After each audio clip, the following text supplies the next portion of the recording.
So I should have read the story to you. What I found online, I searched for it hard, but there's barely anything written, just a little blurb about some family that knew a little bit about this chimney, and I don't know how much of it's true because there's no real archives, but this was like a halfway point or a checkpoint that traveling loggers would check into, maybe in the fall, get fueled up with food and water and a rest before they would continue on to their logging camps. And this is this majestic chimney that is a solid, well, move right against it. Garrett's 5 feet.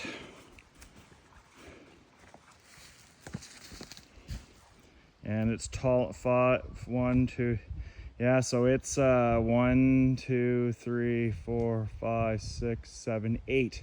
It's about 40 feet tall, I'd say. Yeah, that's 40 feet.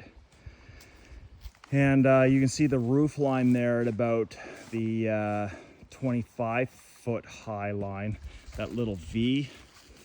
And this is a chimney that I think was constructed in the mid-1850s, maybe the latter, like 1870s somewhere. I forget what I read. But yeah, the structure burned down. Quite the property here overlooking the Renouse River that we just looked at a second ago. You can see the vertical logs that were set into the concrete there and cemented in. Really great shape still.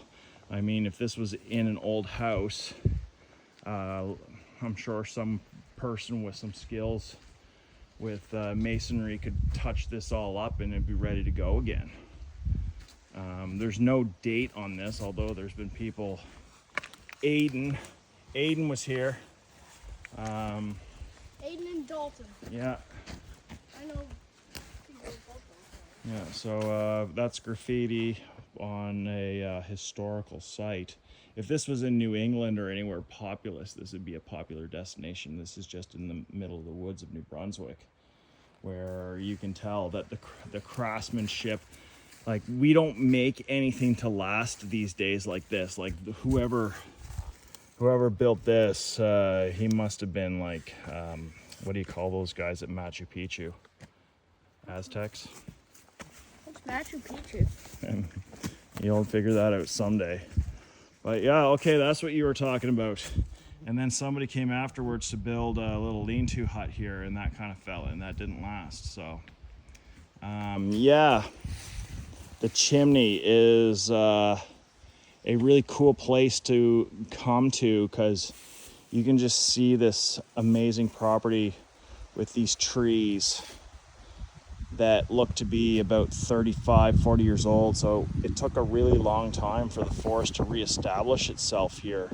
This was all cleared at one time. Maybe horses were chained up here, tied up, corralled up, whatever you call that, because this whole area was horse logging. So it was choppers and yarders and horse logging people